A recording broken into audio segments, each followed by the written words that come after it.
বাংলাদেশের জাতীয় পতাকা হাতে পাঞ্জাবি ও টুপি পরা এক ব্যক্তি ভারতের জাতীয় পতাকা পা দিয়ে মারিয়ে দিচ্ছেন, এমন একটি ছবি সামাজিক যোগাযোগ মাধ্যমে দেখা যাচ্ছে। ফ্যাক্ট চেক বা তথ্য যাচাই সংস্থা রিউমার স্ক্যানার বলছে ওই ছবিটি বাস্তব নয়, বুদ্ধিমত্তা বা এআই দিয়ে তৈরি।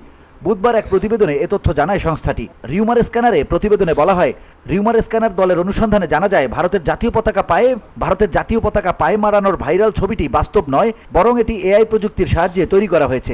রিউমার স্ক্যানার ছবিটির সত্যতা যাচাইয়ে রিভার্স ইমেজ সার্চ ব্যবহার করে কোনো নির্ভরযোগ্য সূত্রে এর অস্তিত্ব খুঁজে পায়নি। রিউমার স্ক্যানারের অনুসন্ধানেও ছবিটি শুধু সামাজিক যোগাযোগ মাধ্যমে প্রচার হতে দেখা গেছে। সাধারণত এমন কোনো ঘটনা ঘটলে তা সামাজিক মাধ্যমে ছড়িয়ে পড়ার পাশাপাশি জাতীয় গণমাধ্যমেও প্রতিবেদন আকারে প্রকাশিত হয়। ছড়িয়ে পড়া ছবিটি গভীরভাবে বিশ্লেষণ করেছে রিউমার স্ক্যানার। তাদের বিশ্লেষণে দেখা যায় ছবিতে থাকা ব্যক্তির ডান পায়ের একটি আঙুল অস্বাভাবিকভাবে অর্ধেক দেখা যাচ্ছে। ব্যক্তির পরনের পায়জামার একটি ভাঁজ এমনভাবে রয়েছে যা দেখতে ধুতির মতো মনে হয়। বাংলাদেশের পতাকার লাল বৃত্তের কাপড়ের ভাঁজও স্বাভাবিক নয়। এছাড়া ছবির আলোর প্রতিফলন, ছায়া এবং ব্যক্তির চোখের অভিব্যক্তিতেও অসামঞ্জস্য লক্ষ্য করা গেছে। এ ধরনের অসামঞ্জস্য সাধারণত এআই দিয়ে তৈরি ছবির ক্ষেত্রে দেখা যায়। VOD Bangla news desk.